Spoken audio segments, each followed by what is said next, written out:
بسم اللہ الرحمن الرحیم۔ السلام علیکم ورحمۃ اللہ وبرکاتہ۔ آج کے لیکچر کا آغاز ایک اچھی بات سے کرتے ہیں۔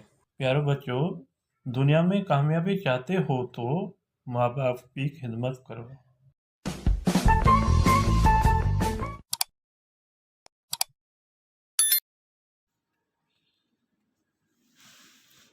جی اسٹوڈنٹ، آج کی ٹاپک ہماری ہے گرامر میں حرف جر۔ حرف جر کو انگلش میں پریپوزیشن کہتے ہیں، جو آج میں پڑھ کر آپ کو سمجھا دیتا ہوں۔ جو بچہ پہلی مرتبہ ویڈیو دیکھ رہا ہے وہ سبسکرائب اور لائک ضرور کریں، تاکہ آنے والی ویڈیو جو ہے آپ کے پاس پہلے خود سر پہنچے، آپ اس کو دیکھ کر سن کر آپ اپنے سبجیکٹ کی صحیح طریقے سے تیاری کر سکیں۔ آئیے ریڈنگ کی طرف۔ وہی لفظ جے جملے میں بن اسمن یا بن ضمیرن کے پاڑ میں ملائیں، صحیح مطلب ظاہر کر تنن کے حرف جر سے پوائے۔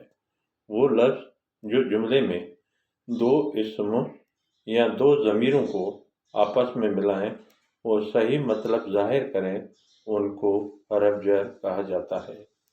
لفظن میں مثالیں میں، تے، کھے، وٹ، ساں وغیرہ۔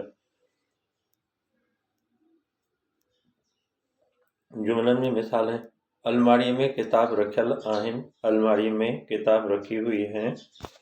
اسلم کے 5 روپیہ آئن، اسلم کو 5 روپے ہیں، اسلم کو 5 روپے ہیں۔ منہ وٹ قلم آئے، میرے پاس، وٹ ہمارے پاس کہیں گے قلم ہے۔ میز تے گلاس آئے، میز پر گلاس ہے۔ یہاں پہ سینٹنس میں جو ریڈ میں پین سے لکھا ہوا ہے، وہ ریڈ پین سے لکھا ہوا ہے، وہ آپ کے جو ہیں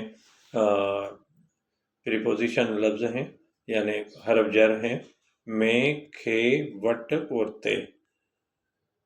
آئی ہوپ، مجھے امید ہے تو آپ کو یہ حرف جر کی تعریف سمجھ میں آ گئی ہوگی۔ جو بچہ پہلی مرتبہ ویڈیو دیکھ رہا ہے وہ سبسکرائب اور لائک ضرور کریں، اور دوسری ریمارکس ضرور دینا بیٹا، ریمارکس دیں گے تو مجھے پتہ چلے گا تو آپ کو یہ ویڈیو کیسے لگی۔ اللہ حافظ۔